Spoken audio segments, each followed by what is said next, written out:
আসসালামু আলাইকুম প্রিয় দর্শক, অন্য মঞ্চের আলোচনায় আপনাদের সকলকে আমন্ত্রণ জানাচ্ছি। বহুদিন ধরে বাংলাদেশ সহ দক্ষিণ এশিয়ার ছোট দেশগুলোর অভ্যন্তরীণ রাজনীতিতে যে পর্দার আড়ালে বৈশ্বিক পরাশক্তিগুলোর নানা খেলা চলে, সেটি এখন ওপেন সিক্রেট। স্পষ্ট করে বললে এই পরাশক্তিগুলোর মধ্যে ভারত, চীন ও মার্কিন যুক্তরাষ্ট্রই বেশি খেলাধুলা করে। হঠাৎ করে বিশ্ব রাজনীতির ক্ষমতার ভরকেন্দ্র যখন পশ্চিম থেকে ক্রমশ প্রাচ্যের দিকে সরে আসছে, তখন এই অঞ্চলের প্রতিটি রাজনৈতিক ও সামরিক পদক্ষেপ বৈশ্বিক প্রভাব তৈরি করছে। ঘুরে যেতে শুরু করেছে দক্ষিণ এশিয়া সহ ইন্দো প্যাসিফিক অঞ্চলের ভূ রাজনীতির মোড়। ইরান যুদ্ধে যুক্তরাষ্ট্রের এক ধরনের অলিখিত পরাজয় মেনে নেয়া, বাংলাদেশের অভ্যন্তরীণ ক্ষমতার পট পরিবর্তনের পর দেশটির তিন দিকের সীমান্ত রাজ্যগুলোতে ভারতে ক্ষমতাসীন বিজেপির ব্যাপক জয় এবং তা নিয়ে বাংলাদেশের সীমান্তে পুশিন সংখ্যা বেড়ে যাওয়া, মিয়ানমারের দুর্লভ খনিজে ভাগ বসানোর মার্কিনীদের স্বপ্ন ফিকে হতে শুরু করা, এমনকি নেপালের মতো ছোট দেশের প্রধানমন্ত্রীও ট্রাম্পের দুধ কোরকে ফিরিয়ে দেওয়ার পর এই অঞ্চলের প্রভাব নিয়ে নতুন করে ভাবতে হচ্ছে ট্রাম্পকে। কূটনৈতিক সূত্রগুলো বলছে, এরই মধ্যে আঞ্চলিক প্রভাব বলয়কে কেন্দ্র করে বাংলাদেশকে ঘিরে দেশটির নির্বাচনের পর থেকে ভারত ও মার্কিন যুক্তরাষ্ট্রের মধ্যে এক ধরনের মতভেদ তৈরি হয়েছে, যা বিগত দশকগুলোতে দেখা যায়নি। অথচ ইন্দো প্যাসিফিক অঞ্চলের রাজনীতিতে মার্কিন যুক্তরাষ্ট্রের এক সময়কার অপরিহার্য অংশীদার ছিল ভারত। কিন্তু সম্প্রতি নেপালের কাছ থেকে অপমান হজম করার পর আর মিয়ানমারের দুর্লভ খনিজের আশায় যুক্তরাষ্ট্র এখন নতুন করে বোঝাপড়াতে যেতে চাইছে ভারতের সাথে। সে লক্ষ্যে চলতি মাসে ভারত সফরে যাচ্ছেন মার্কিন পররাষ্ট্রমন্ত্রী মার্কো রুবিও। চলতি মাসে ট্রাম্পের বিশ্বস্ত বেশ কয়েকজন দূত আর কর্মকর্তা দফায় দফায় ভারত সফরে যাচ্ছেন, এমন তথ্য পোস্ট দিয়ে জানিয়েছেন ভারতে নিযুক্ত মার্কিন রাষ্ট্রদূত ট্রাম্পের বন্ধু সার্জিও গোর। কূটনৈতিক বিশ্লেষকদের ধারণা, এসব বৈঠকের পর দক্ষিণ এশিয়ার ভূ রাজনীতিতে নতুন অনেক চমক দেখা যেতে পারে। বিস্তারিত জানতে চলুন যাওয়া যাক বিশ্লেষণে।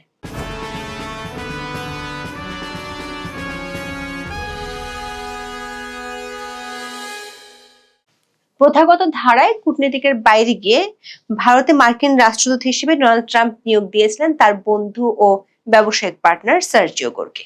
গোর শুধু ভারতের রাষ্ট্রদূত হিসেবে নয়, দক্ষিণ ও মধ্য এশিয়ার ট্রাম্পের বিশেষ দূত হিসেবে নিয়োগ পান। দক্ষিণ এশিয়ার চীনের প্রভাব ঠেকানোর যে মার্কিন লক্ষ্য, তার দূত হিসেবে 30 এপ্রিল 4 দিনের সফরে নেপালে যান সার্জিও গোর। শেষ সফরে তিনি নেপালের রাষ্ট্রীয় স্বতন্ত্র পার্টির চেয়ারম্যান রবি লামিচান্নে, দেশটির পররাষ্ট্রমন্ত্রী শিশির খানাল এবং অর্থমন্ত্রী ডক্টর স্বর্ণিম ভাগেলের সাথে বৈঠক করেন। এই সফরকে গোর হাইলি প্রোডাক্টিভ বললেও নেপালের একাধিক গণমাধ্যমের খবর হলো দেশটির প্রধানমন্ত্রী বালেন শাহ ট্রাম্পের দূত সার্জিও গোরের সাথে বৈঠক করতে রাজি হননি। দক্ষিণ ও মধ্য এশীয় বিশ্লেষক মাইকেল কুগেলম্যান ফরেন পলিসিতে প্রকাশিত এক নিবন্ধে বলেছেন, নেপাল সরকারের পক্ষ থেকে জানানো হয়েছে দেশটির প্রধানমন্ত্রী শুধুমাত্র রাষ্ট্রপ্রধান বা সমপর্যায়ের মন্ত্রীদের সাথে বৈঠক করবেন, কোনো রাষ্ট্রদূত বা দূতের সাথে নয়। দ্য কাঠমান্ডু পোস্টের মতো নেপালের প্রথম সারির গণমাধ্যমগুলোর খবরে বলা হচ্ছে, বালেন শাহের এই দেখা না করার পেছনে ভারত ও যুক্তরাষ্ট্রের সম্পর্কে সাম্প্রতিক সময়ে যে দূরত্ব তৈরি হয়েছে তার হাত থাকতে পারে। ইন্দো প্যাসিফিক অঞ্চলে চীনের বলয় ঠেকাতে মার্কিন যুক্তরাষ্ট্র বরাবরই বলে আসছিল ভারত তাদের সবচেয়ে বড় অপরিহার্য অংশীদার। এই অঞ্চলে মার্কিন স্বার্থ রক্ষার জন্য অস্ট্রেলিয়া, ভারত আর জাপানকে নিয়ে ইউএস গঠন করেছে কোয়াড, যেখানে ভারতই তার আসল শক্তি। প্রশ্ন হলো, সেই ভারতের সাথে কি নিয়ে মার্কিন পররাষ্ট্রের দূরত্ব তৈরি হলো বা হতে পারে? কূটনৈতিক সূত্রগুলো বলছে, গত কয়েক মাস ধরে ভারত ও মার্কিনদের মধ্যে দূরত্বের জন্য দুটো ইস্যু তৈরি হয়েছে।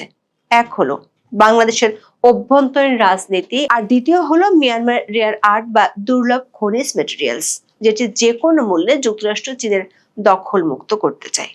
পুরোপুরি দখল মুক্ত না করতে পারলেও অন্ততপক্ষে ভাগ চায়।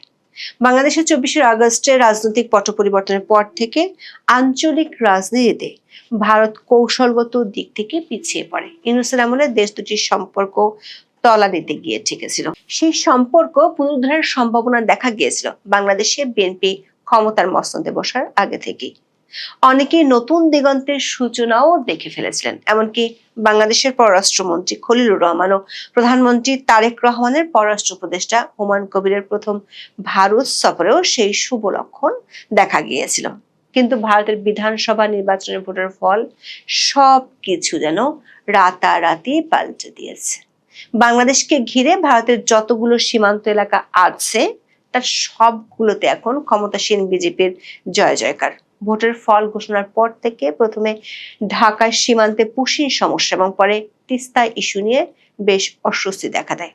খলিলুর রহমান 1 মাসের মধ্যে 180 ডিগ্রি ঘুরে গিয়ে ভারতকে পাল্টা জবাব দেওয়ার হুঁশিয়ারিও দিয়ে ফেলেন। সাথে যোগ করেন, তিস্তা নিয়ে ভারতের জন্য বসে থাকলে চলবে না। এসব কথা আবার বলেছেন ঠিক চীনে যাওয়ার আগে। সীমান্তে পুশিন নিয়ে যে আশঙ্কা, সেটি বিজেপি সরকার গঠনের সাথে সাথে যেন বাস্তবে রূপ নিচ্ছে। 9 মে ভারতের পশ্চিমবঙ্গের মুখ্যমন্ত্রী হিসেবে শুভেন্দু অধিকারী কলকাতার ঐতিহাসিক ব্রিগেড প্যারেড গ্রাউন্ডে শপথ নেন। তার আগের দিন মৌলভীবাজারের কুলাউড়া উপজেলার মোরেছড়া সীমান্ত দিয়ে 10 বাংলাদেশি নাগরিককে পুশিন করেছে বিএসএফ। 9 মে পরিচয় যাচাই করে তাদেরকে স্বজনদের কাছে হস্তান্তর করেছে পুলিশ। এরই মধ্যে ব্রাহ্মণবাড়িয়ার কসবা সীমান্তে বিএসএফ সদস্যের ছোড়া গুলিতে 2 বাংলাদেশি নিহত হয়েছেন। কুষ্টিয়ার দৌলতপুর সীমান্তে জনসাধারণকে সতর্ক করতে মাইকিং করেছে border guard Bangladesh BGB. Miking এর মাধ্যমে সীমান্তবর্তী এলাকার বাসিন্দাদের উদ্দেশ্যে জানানো হয়, প্রতিদিন বিকাল 5টার পর সীমান্তের 150 গজ এলাকা কিংবা শূন্য লাইনের ভেতরে প্রবেশ থেকে বিরত থাকতে হবে। পাশাপাশি সীমান্ত সংলগ্ন কৃষি জমিতে কাজ করা কিংবা গবাদি পশু চড়ানোর ক্ষেত্রে সর্বোচ্চ সতর্কতা অবলম্বনের আহ্বান জানানো হয়। পশ্চিমবঙ্গে বিজেপির এত বড় বিজয় আন্তর্জাতিক বিশ্লেষকদেরও ভাবিয়ে তুলেছে। আটলান্টিক কাউন্সিলের সিনিয়র ফেলো এবং ফরেন পলিসি ম্যাগাজিনের দক্ষিণ এশিয়া বিষয়ক কলামিস্ট মাইকেল কুগেলম্যানের সাউথ এশিয়া ব্রিফ শীর্ষক প্রতিবেদন বিখ্যাত ফরেন পলিসিতে ছাপা হয় গত 6 মে। ওই প্রতিবেদনে কুগেলম্যান বলেছেন, ভারতের 4 রাজ্যের সাম্প্রতিক বিজয়ের ফল সমগ্র দক্ষিণ এশিয়ার ভূ রাজনৈতিক ও অর্থনৈতিক ভবিষ্যৎ নির্ধারণের ক্ষেত্রে এক যুগান্তকারী মুহূর্ত হিসেবে চিহ্নিত হয়ে থাকবে। বিজেপির এই পুনরুত্থান যেমন ভারতের জাতীয় রাজনীতি তাদের আধিপত্য নিশ্চিত করেছে, তেমনি প্রতিবেশী দেশগুলোর সাথে ভারতের সম্পর্কের ক্ষেত্রে এক নতুন এবং সম্ভবত আরো কঠোর অধ্যায়ের সূচনা করছে।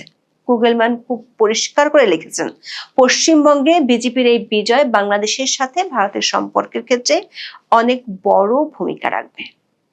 কূটনৈতিক সূত্রগুলো বলছে, বাংলাদেশে ত্রয়োদশ জাতীয় সংসদ নির্বাচনের আগে দেশের অভ্যন্তরীণ রাজনীতির প্রেক্ষাপট নিয়ে ভারত ও আমেরিকার মধ্যে এক ধরনের সমঝোতা ছিল।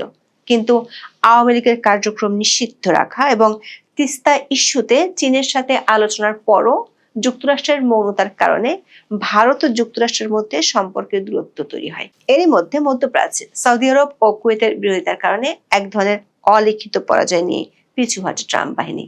অথচ এই যুদ্ধে মধ্যস্থতাকারী হিসেবে সৌদি আরবের সাথে প্রতিরক্ষা চুক্তি থাকা পাকিস্তানের উপরে ভরসা করেছিল ট্রাম্প। এটি নিয়ে ভারত সরকারের শীর্ষ মহলে অস্বস্তি আছে। এই যুদ্ধের আগে থেকে অনেক দিন ধরে দক্ষিণ এশীয় অঞ্চলে যুক্তরাষ্ট্রের বড় মাথা ব্যথার কারণ ছিল রেয়ার আর্থ এলিমেন্ট বা দুর্লভ খনিজ। এই খনিজের বিশাল ভান্ডারকে কেন্দ্র করে মিয়ানমার এখন দক্ষিণ এশিয়ার নতুন ইরান হিসেবে আবির্ভূত হওয়ার পথে।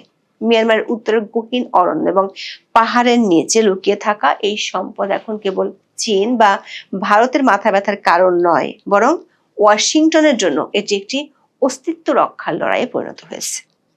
21 শতকের বৈশ্বিক প্রতিযোগিতার মূল হাতিয়ার হলো প্রযুক্তি, আর প্রযুক্তিকে সচল রাখে রেয়ার আর্থ এলিমেন্টস বা বিরল খনিজ ধাতু। রসায়ন বিজ্ঞানের পর্যায় সারণীর ল্যান্থানাইডের সঙ্গে স্কান্ডিনিয়াম ও ইট্রিয়াম মিলিয়ে মোট 17টি উপাদানকে বলা হয় বিরল খনিজ। প্রায় একই খনিজ ভূমিতে পাশাপাশি থাকে, আলাদা করতে হয় সূক্ষ্ম রসায়ন কারিগরি দিয়ে। বলা হয় 17টি ধাতুর এই গ্রুপ ছাড়া আধুনিক অর্থনীতি কার্যত অচল হয়ে যাবে। কেন? কারণ এই ধাতু ছাড়া আধুনিক যুদ্ধ বিমান থেকে সমরাস্ত্র কিংবা স্মার্টফোন কোনোটাই তৈরি করা যাবে না। Fighter jet, submarine, sensor, radar, নিখুঁত লক্ষ্যভেদী ক্ষেপণাস্ত্র ব্যবস্থা থেকে শুরু করে নবায়নযোগ্য জ্বালানির পরিকাঠামো, স্মার্টফোনের খুদে স্পিকার, বৈদ্যুতিক গাড়ির শক্তিশালী motor, lithium iron battery, wind টারবাইনের জেনারেটর, সবখানে এগুলো লাগে। বিশেষ করে আধুনিক প্রতিরক্ষা প্রযুক্তিতে এই উপাদানগুলোর ভূমিকা এতটাই গুরুত্বপূর্ণ যে যুক্তরাষ্ট্র ও ন্যাটো দেশগুলো এগুলোকে কৌশলগত উপাদান হিসেবে শ্রেণীবদ্ধ করেছে। টেসলা, বিএমডব্লিউ, টয়োটা থেকে শুরু করে বিশ্বের প্রায় সব ইভি নির্মাতা প্রতিষ্ঠানই এই উপাদানের উপর নির্ভরশীল।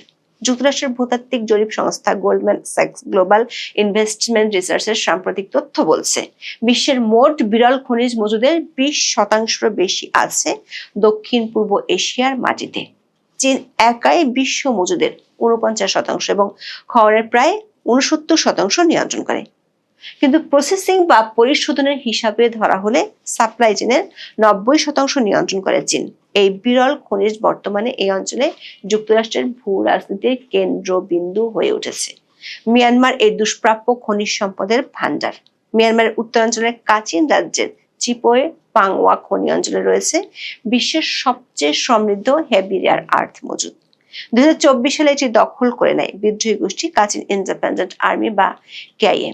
বর্তমানে এই খনিজের 90 থেকে 95% রয়েছে চীনের নিয়ন্ত্রণে। এছাড়া বৈশ্বিক চুম্বক উৎপাদনের প্রায় পুরোটা বেইজিং এর দখলে। এর ফলে যুক্তরাষ্ট্র, জাপান, ইউরোপ ও ভারত চীনের উপর অত্যাধিক নির্ভরশীল। চীন শুধু রপ্তানি নয়, বরং রপ্তানির শর্ত ব্যবহার করছে কূটনৈতিক অস্ত্র হিসেবে।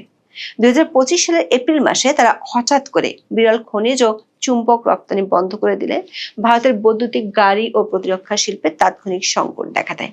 কিন্তু সম্প্রতি ভারত এই রেয়ার আর্থের ক্ষেত্রে বেশ সাফল্য পেয়েছে। একদিকে জান্তা সরকার, আরেকদিকে মিয়ানমারের বিদ্রোহী গোষ্ঠীগুলোকে তারা ম্যানেজ করতে পেরেছে। অন্যদিকে যুক্তরাষ্ট্র চাইছে মিয়ানমারের এসব রেয়ার আর্থের খনিগুলোর মাইনিং ক্যাপাসিটি বাড়ানোর জন্য বিনিয়োগ করতে, যাতে করে খনিগুলো উৎপাদনকে ব্যাপকভাবে বাড়াতে পারে এবং একই সাথে মার্কিন কৌশলগত সরবরাহে সাহায্য করতে পারে। কিন্তু এটি ভাবা যত সহজ, করা ততটাই কঠিন। কারণ সমস্যা দানা বাঁধছে মিয়ানমারের খনিগুলোর দায়িত্বে থাকা চীনপন্থী বিদ্রোহী গ্রুপগুলোর জন্য। কাচিনে রয়েছে কাচিন ইন্ডিপেন্ডেন্ট আর্মি বা কেআইএ, যারা অস্ত্র ও টাকা পয়সা পায় চীন থেকে। ফলে কাচিনের রেয়ার আর্থের যতগুলো খনি আছে সবগুলো থেকে নামেমাত্র মূল্যে সম্পদ কিনে নেয় চীন। যেমন 2023 সালে কাচিন থেকে 40,000 টন রেয়ার আর্থ নিয়েছে চীন। গত 2 দশকে মিয়ানমারের প্রতি মার্কিন নীতি কোনো প্রভাব ফেলতে পারেনি। এমনকি মিয়ানমারের জাতিগত বৈষম্য, মানবাধিকার লঙ্ঘন, দুর্নীতি সহ নানা অপকর্মে জড়িত রাজনৈতিক ব্যক্তিত্ব ও সামরিক কর্মকর্তাদের উপরও প্রভাব বিস্তার করতে পারেনি আমেরিকা। আবার ট্রাম্প প্রশাসন ব্রেভ বার্মা অ্যাক্ট করেও কোনো ফল পায়নি। শেষমেশ জান্তা সরকারের ঘনিষ্ঠ কোম্পানিগুলোর উপর নিষেধাজ্ঞা তুলে দিয়েও খুব একটা কাজ হচ্ছে না। বাংলাদেশি ইউনূস সরকারকে সমর্থন দিয়ে রাখাইন করিডোরের মাধ্যমে আরাকান আর্মিকে সাহায্য করার চেষ্টা করেছিল। সেই চেষ্টাও বিফলে গেছে। উল্টো আরাকান আর্মি এখন পিছু হটেছে। দেখা যাচ্ছে দক্ষিণ এশিয়ার রাজনীতিতে একের পর এক পিছিয়ে পড়ছে মার্কিন যুক্তরাষ্ট্র। এই অঞ্চলের সাফল্য বলতে শুধু ইউনূসের মাধ্যমে চাপিয়ে দেয়া বাংলাদেশের সাথে একপক্ষীয় বাণিজ্য চুক্তি, 14টি বোয়িং বিমান আর কয়েক লাখ টন গম বেচতে পারাই আপাতত এই অঞ্চলে মার্কিন সাফল্য। কূটনৈতিক সূত্রগুলো বলছে, মিয়ানমারের রেয়ার আর্থের মতো পুরাতন সমস্যার সাথে পশ্চিমবঙ্গে বিজেপির জেতা আর নেপাল থেকে ট্রাম্পের দুধ গোড়ের খালি হাতে ফেরা ট্রাম্প প্রশাসনের পররাষ্ট্র দপ্তরকে ভাবিয়ে তুলেছে। যে কারণে তারা ইন্দো প্যাসিফিক অঞ্চলের পুরাতন মিত্রকে ফিরে পেতে মরিয়া। নেপাল থেকে খালি হাতে ফিরেই ট্রাম্পের দূত সার্জিও গোর পোস্ট দিয়ে জানিয়েছেন, মার্কিন পররাষ্ট্রমন্ত্রী মার্কো রুবিও দ্বিপক্ষীয় আলোচনার জন্য ভারত সফরে যাচ্ছেন। রুবিও 24 থেকে 26 মে 3 দিনের সফরে দিল্লিতে যাবেন। সেখানে ভারতের প্রধানমন্ত্রী নরেন্দ্র মোদী, পররাষ্ট্রমন্ত্রী এস জয়শঙ্কর ও নিরাপত্তা উপদেষ্টা অজিত দোভালের সাথে তার বৈঠকের সূচি চূড়ান্ত হয়েছে। একই সময় তিনি কোয়াডের সম্মেলনেও যোগ দিবেন। দর্শক, গত জানুয়ারিতে মার্কিন পররাষ্ট্রমন্ত্রী হিসেবে দায়িত্ব গ্রহণের পর রুবিওর এটাই প্রথম ভারত সফর। মিস্টার রুবিওর সফরের মধ্যে মার্কিন যুক্তরাষ্ট্রের স্বাধীনতার ঘোষণার 250 বছর উদযাপনের জন্য 24 মে দিল্লিতে একটি পাবলিক রিসেপশন অনুষ্ঠান করা হবে। মার্কিন প্রেসিডেন্ট ডোনাল্ড ট্রাম্পের দক্ষিণ ও মধ্য এশিয়া বিষয়ক বিশেষ দূত গোর এক পোস্টে বলেন, ভারতের সঙ্গে ক্রমবর্ধমান অংশীদারিত্বকে যুক্তরাষ্ট্র গভীরভাবে মূল্যায়ন করে এবং আরও শক্তিশালী সম্পর্ক গড়ে তুলতে পেরে উচ্ছ্বসিত। তিনি মার্কো রুবিওর উদ্দেশ্যে লেখেন, শীঘ্রই দেখা হবে মিস্টার সেক্রেটারি। আবার দিল্লির লেফটেন্যান্ট গভর্নর তরণজিৎ সিং সান্ধুর সঙ্গে বৈঠকের পর আরেকটি পোস্টে গোর আরো ঘোষণা করেন, সামনের মাসগুলোতে বেশ কয়েকজন মার্কিন গভর্নর ভারত সফরে আসছেন, চলবে টানা দফায় দফায় বৈঠক। কূটনৈতিক সূত্রগুলো বলছে, এসব বৈঠকের পর ট্রাম্পের ভারত সফর নিয়ে ঘোষণা আসতে পারে। বিশেষ করে নভেম্বরে যুক্তরাষ্ট্রের মধ্যবর্তী নির্বাচনের আগে ট্রাম্প ভারতীয় বংশোদ্ভূতদের ভোট ব্যাংক দখল করতে ভারত সফরে আসতে পারেন। তবে ভারতের সাথে মার্কিন যুক্তরাষ্ট্রের সম্পর্কের এই ইউটার্নে ভারতেরও পর্দার আড়ালে বেশ কিছু শর্ত আছে, যার একটি হলো বাংলাদেশের অভ্যন্তরীণ রাজনীতি ও দেশটির চীন এবং পাকিস্তানের সাথে সখ্যতা। এই বিষয়গুলো নিয়ে রুবিওর সাথে বৈঠকে আলোচনা হতে পারে এমন ইঙ্গিত পাওয়া গেছে কূটনৈতিক একাধিক সূত্র থেকে। মানব জমিন পত্রিকা বলছেন, যদিও তারাই মানে সেনাপ্রধান মুবিন এবং কোয়ার্টার মাস্টার জেনারেল ইকবাল করিম ভুইয়াই খালেদা জিয়ার বাড়ি উচ্ছেদের মূল পরিকল্পনাকারী এবং সমন্বয়কারী ছিলেন, পুরো ঘটনাটা যে সেনাবাহিনীর ভেতরকার উৎসাহে ঘটছিল তার প্রমাণ ১/১১ সরকারের সময় কিন্তু প্রথম এই সিদ্ধান্ত গৃহীত হয় যে খালেদা জিয়াকে তার ক্যান্টনমেন্টের বাড়ি থেকে সরিয়ে দিতে হবে। 2010 সালের নভেম্বর মাসে ঠিক কি পরিস্থিতিতে সাবেক প্রধানমন্ত্রী বেগম খালেদা জিয়াকে তার ক্যান্টনমেন্টের ভেতরের শহীদ মইনুল রোডের বাড়ি থেকে উচ্ছেদ করা হয়েছিল, সেই বিষয়টি নিয়ে সে সময় থেকেই একটা ব্যাপক রহস্য রয়েছে। মানে এমন একটা বয়ান বাংলাদেশের সংবাদ মাধ্যম যদিও তখন থেকেই হাজির করার চেষ্টা করেছে, যেহেতু বাংলাদেশের সংবাদ মাধ্যম সাধারণভাবে সেনাবাহিনীকে তেমন ঘাটাঘাটি করে না, কাজেই একরকমের এই বয়ানটা হাজির করা হয়েছিল যে শেখ হাসিনা আর খালেদা জিয়ার মধ্যকার ব্যক্তিগত রেষারেষি এমন পর্যায়ে পৌঁছেছে, শেখ হাসিনার আক্রোশ এমন পর্যায়ে পৌঁছেছে যে তখনকার নির্বাচিত প্রধানমন্ত্রী শেখ হাসিনার ব্যক্তিগত আগ্রহে, উৎসাহে এবং তার আক্রোশের কারণেই খালেদা জিয়াকে ক্যান্টনমেন্টের বাড়ি থেকে উচ্ছেদ করা হয়েছিল।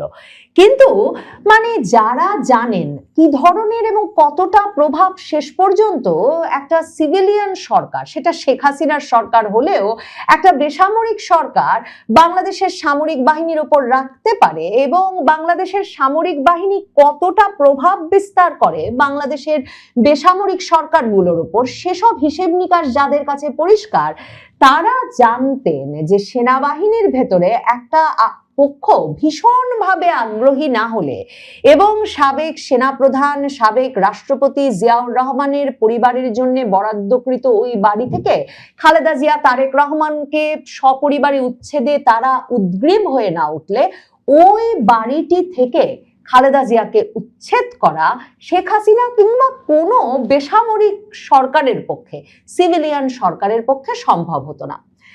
2010 সালের 13ই নভেম্বর যখন খালেদা জিয়াকে ওই বাড়ি থেকে উচ্ছেদ করা হয়, তখন বাংলাদেশের সংসদের বিরোধী দলীয় নেত্রী খালেদা জিয়া অভিযোগ করেছিলেন যে বল প্রয়োগের মাধ্যমে একরকম এক কাপড়ে সেনানিবাসের বাড়ি থেকে তাকে উচ্ছেদ করা হয়েছে।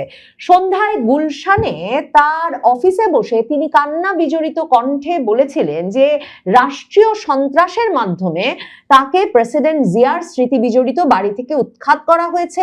বিবিসি বাংলার তখনকার প্রতিবেদনে দেখা যাচ্ছে যে খালেদা জিয়া জানিয়েছিলেন তার দীর্ঘদিনের সংসারের সব মালামাল ফেলে রেখে এক কাপড়ে সেখান থেকে তাকে বের করে দেওয়া হয় এবং সে সময় আবার আইএসপিআর, সেনাবাহিনীর যে জনসংযোগ পরিদপ্তর, তারা সংবাদ মাধ্যমকে যে বিবৃতি দিয়েছিল সেখানে তারা কিন্তু আবার বলে যে খালেদা জিয়া স্বেচ্ছায় তার বাড়ি থেকে ছেড়ে বের হয়ে গেছেন এবং কয়েকদিনের প্রস্তুতি নিয়ে আদালতের যে হুকুম সেই নির্দেশনার প্রতি সম্মান প্রদর্শন করে খালেদা জিয়া বাড়ি ছেড়েছেন।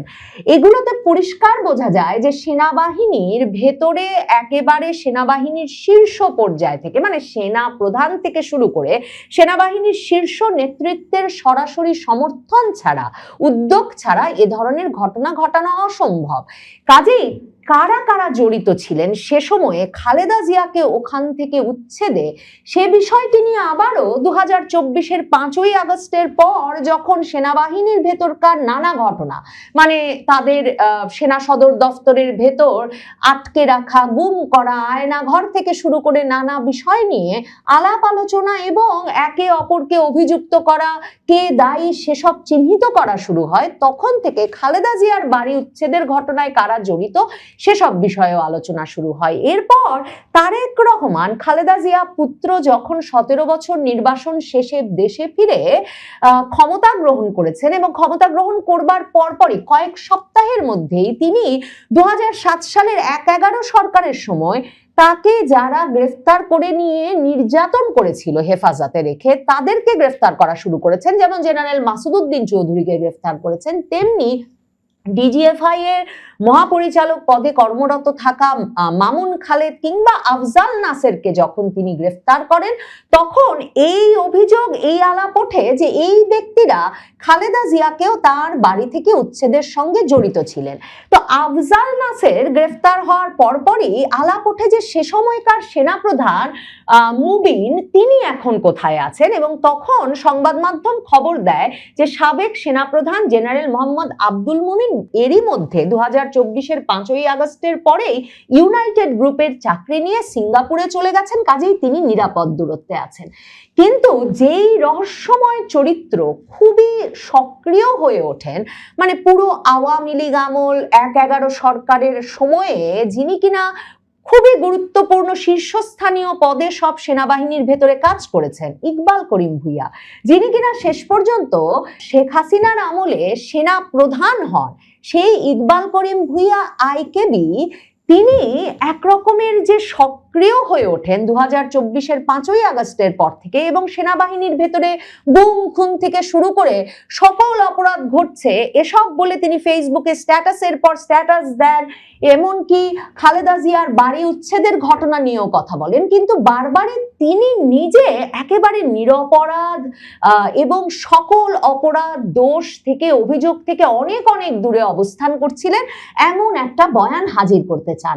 শেখ হাসিনার অত্যন্ত ঘনিষ্ঠ এই ইকবাল করিম ভূঁইয়া শেখ হাসিনার আমলে এমনকি একটা পাওয়ার প্ল্যান্ট পর্যন্ত পেয়েছেন, অথচ এমন ঘনিষ্ঠ শেখ হাসিনার যেই সেনাপ্রধান, সেই সেনাপ্রধান 2024-এর 5ই আগস্টের পর থেকে শুধু যে ব্যাপক শেখ হাসিনা বিরোধী হয়ে উঠলেন তাই নয়, তিনি একরকমের সেনাবাহিনীরও এমন বিরুদ্ধে গিয়ে দাঁড়ালেন যে আন্তর্জাতিক অপরাধ ট্রাইব্যুনালে সেনাবাহিনীর যে বিচার চলছে গুমের অভিযোগে, সেখানে গিয়ে তিনি রীতিমতো বলছেন তিনি সেনাপ্রধান থাকতেও শুনেছেন সেনাবাহিনীর সদস্যরা র্যাবে গিয়ে বিভিন্ন বাহিনীতে গিয়ে গিয়ে খুন করছে, গুমের সঙ্গে জড়িত হচ্ছে, কিন্তু তিনি এতটাই অসহায় সেনাপ্রধান ছিলেন যে তিনি কিছু করতে পারেন নাই, কারণ ডিজিএফআই তার নিয়ন্ত্রণের বাইরে ছিল। কিন্তু খালেদা জিয়ার বাড়ি থেকে উচ্ছেদের ঘটনাটায় শুধু যে ডিজিএফআই কর্মরত ছিল না, মানে ডিজিএফআই একমাত্র জড়িত ছিল না, তার প্রমাণ বিবিসি বাংলার প্রতিবেদনটি, সেই 2010 সালের নভেম্বর মাসের প্রতিবেদনটি পড়লে মনে পড়বে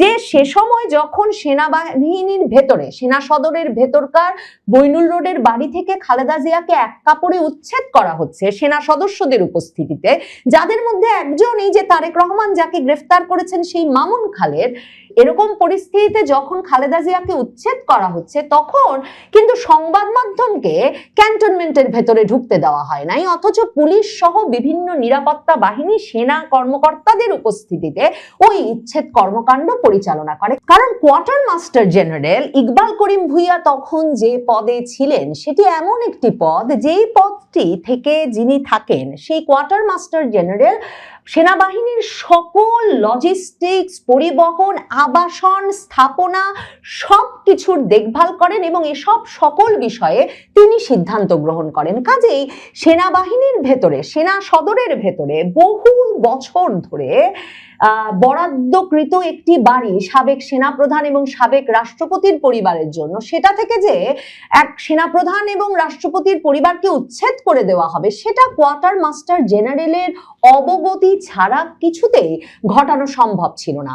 মানবজমিন পত্রিকা বলছেন সে সময় উদ্দেশ্যমূলকভাবে সেনাপ্রধান মুবিন এবং কোয়ার্টার মাস্টার জেনারেল ইকবাল করিম ভুইয়া বিদেশে চলে যান, যাতে পরবর্তীতে তাদেরকে এ বিষয়ে দোষী সাব্যস্ত করা না যায়। মানবজমিন পত্রিকা বলছেন যদিও তারাই, মানে সেনাপ্রধান মুবিন এবং কোয়ার্টার মাস্টার জেনারেল ইকবাল করিম ভুইয়াই খালেদা জিয়ার বাড়ি উচ্ছেদের মূল পরিকল্পনাকারী এবং সমন্বয়কারী ছিলেন, পুরো ঘটনাটা যে সেনাবাহিনীর ভেতরকার উৎসাহে ঘটছিল তার প্রমাণ ১/১১ সরকারের সময় কিন্তু প্রথম এই সিদ্ধান্ত গৃহীত হয় যে খালেদা জিয়াকে তার ক্যান্টনমেন্টের বাড়ি থেকে সরিয়ে দিতে হবে। নয়াদিগন্ত পত্রিকা এবছর মার্চ মাসে একটি রিপোর্টে বলছে যে 111 সরকারের সময় সেনা সমর্থিত তত্ত্বাবধায়ক সরকার ক্ষমতায় থাকাকালে খালেদা জিয়া ও তাঁর পরিবারকে রাজনৈতিক ও আইনি চাপে ফেলা হয় এবং বাড়ির মালিকানা নিয়ে প্রশ্ন তোলা হয়, এবং 2009 সালে আওয়ামী লীগ সরকার ক্ষমতায় আসার পর আগের প্রক্রিয়া সক্রিয়ভাবে এগিয়ে নেওয়া হয়। এক পর্যায়ে সরকারিভাবে বাড়ি ছাড়ার নোটিশ দেওয়া হয়। আদালতের প্রক্রিয়া দ্রুত সম্পন্ন করে উচ্ছেদের সিদ্ধান্ত কার্যকর করতে নিরাপত্তা বাহিনীর উপস্থিতিতে বাড়ি খালি করা হয়। 111 সরকারের সময় প্রথম এই দাবিটা করা হয় সেনা সমর্থিত তত্ত্বাবধায়ক সরকারের সময়, যে এই বাড়ি শহীদ মইনুল রোডের বাড়িটি সেনাবাহিনীর জন্য বরাদ্দ ছিল। খালেদা জিয়া প্রধানমন্ত্রী থাকাকালে বিশেষ সুবিধা হিসাবে এটা ভোগ করছিলেন। তার স্বামী জিয়াউর রহমানের মৃত্যুর পর মানবিক কারণে এটা বরাদ্দ দেওয়া হয়েছিল। এই বরাদ্দ আইনসম্মত নয়, তাই বাতিলযোগ্য। মানবজমিন পত্রিকা বলছে 2009 সালের 8ই এপ্রিলের পর শেখ হাসিনা সরকারের আমলে এসে মন্ত্রিসভার বৈঠকে মইনুল রোডের বাড়ির বরাদ্দ বাতিলের সিদ্ধান্ত হয়। বলা হয় কোনো রাজনৈতিক ব্যক্তিকে সেনাবাহিনী এলাকায় ইজারা দেওয়া যায় না। এই সিদ্ধান্তের প্রেক্ষিতে উচ্ছেদ সংক্রান্ত নোটিশ জারি হয়। তখন আইনি লড়াই শুরু হয়। উচ্ছেদের বিরুদ্ধে চ্যালেঞ্জ করার কয়েক দফা স্থগিতাদেশও দেন আদালত। এক পর্যায়ে 2010 সালের 13ই অক্টোবর উচ্ছেদের সিদ্ধান্ত বহাল রেখেছিল আদালত, এবং 2010 সালের 13ই নভেম্বর হাইকোর্টের দেওয়া 30 দিনের সময়সীমা শেষ হলেই আদালতে আপিল করতেও যেতে পারেন না বেগম খালেদা জিয়া, তাকে ওই বাড়ি থেকে উচ্ছেদ করা হয়।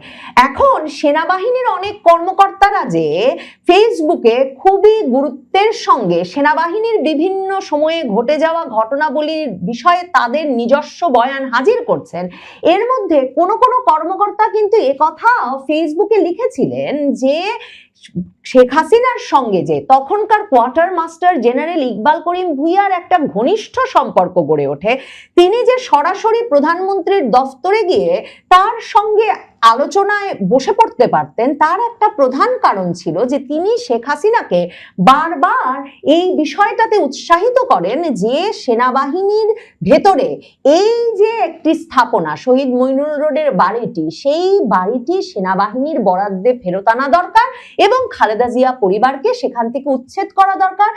এবং 1 মার্চে ইকবাল করিম ভুইয়া যখন সেনাবাহিনীর ভেতরে গুমের অভিযোগে যে বিচার চলছে আন্তর্জাতিক অপরাধ ট্রাইব্যুনালে, সেই বিষয়ে সাক্ষ্য দিতে যান, তখন মেজর জেনারেল জিয়াউল হাসানের আইনজীবী আমিনুল গনি টিটো প্রশ্ন করেছিলেন যে খালেদা জিয়াকে বাসা থেকে উচ্ছেদে বিশেষ পদক্ষেপ নিয়েছিলেন কিনা তখনকার কোয়ার্টার মাস্টার জেনারেল ইকবাল করিম ভুইয়া। ইকবাল করিম ভুইয়া তখন এই অজুহাতটাই খাড়া করেছিলেন, যেটা এখন মানবজমিন পত্রিকা বলছে যে এই অজুহাত খাড়া করবেন বলেই উদ্দেশ্যমূলকভাবে বিদেশে চলে গিয়েছিলেন ইকবাল করিম ভুইয়া। আদালতে দাঁড়িয়ে এই খালেদা জিয়াকে বাড়ি থেকে উচ্ছেদে তার হাত ছিল কিনা এই প্রশ্নের উত্তরে তিনি বলেন যে ইহা সত্য নয় যে আমি কোয়ার্টার মাস্টার জেনারেল থাকাকালীন বেগম জিয়াকে তার ঢাকা সেনানিবাসের বাসা থেকে উচ্ছেদের লক্ষ্যে প্রয়োজনীয় সব কার্যক্রম গ্রহণ করি, কারণ আমি সে সময় বিদেশে ছিলাম। কিন্তু কোয়ার্টার মাস্টার জেনারেলের অবগতি ছাড়া কি এমন একটি স্পর্শকাতর স্থাপনা খালি করে দেওয়া সত্যি সম্ভবত? প্রশ্ন হচ্ছে, তারেক রহমান কি জেনারেল মাসুদ উদ্দিন, আফজাল নাসের, মামুন খালেদ এদেরকে গ্রেফতার করেই আপাতত শান্ত হবেন, নাকি এই যে তার ঘনিষ্ঠ পত্রিকাগুলোতে, বিএনপি ঘনিষ্ঠ পত্রিকাগুলোতে এ ধরনের প্রতিবেদনগুলো থেকে যে তথ্যসূত্র বেরিয়ে আসছে, কিংবা মানব জমিন যে সরাসরি বলছে, উদ্দেশ্যমূলকভাবে তখন কোয়ার্টার মাস্টার জেনারেল এবং সেনাপ্রধান বেরিয়ে গেলেও কোয়ার্টার মাস্টার জেনারেল ইকবাল করিম ভুইয়া এবং তখনকার সেনাপ্রধান মুবিন, এরা এই পুরো ঘটনার সিদ্ধান্ত গ্রহণ, পরিকল্পনা এবং বাস্তবায়নের সমন্বয় সাধনের পেছনে ছিলেন,